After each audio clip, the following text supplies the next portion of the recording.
Si Juan at ang mahiwagang mangga. Sa isang maliit na baryo sa Pilipinas, may isang batang lalaki na nagngangalang Juan. Si Juan ay masayahin at maalagain sa kanyang mga magulang. Isang araw, habang naglalaro si Juan sa labas, nakita niya ang isang maliit na mangga na may kakaibang kislap sa ilalim ng puno. Agad siyang lumapit at kinuha ang mangga. Nang hawakan niya ito, biglang sumabog ito ng ilaw at lumitaw ang isang maliit na engkantong mukhang mangkukulam.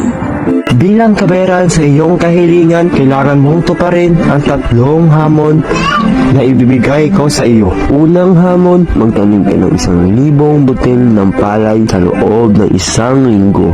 Pangalawang hamon, sayayin mo ang isang malungkot na tikbala. Pangalawang hamon, talunin mo ang isang bagsik na higante gamit ang kapangyarihan ng mangga. Ngunit sa halip na gamitin ang kayamanan para sa sarili lamang, nagdesisyon si Juan na ibahagi ang kanyang yaman sa kaniyang komunidad.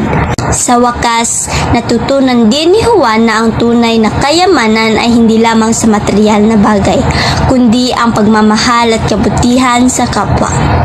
At ang mahiwagang mangga ay nagdulot sa kanya ng hindi malilimutang aral sa buhay.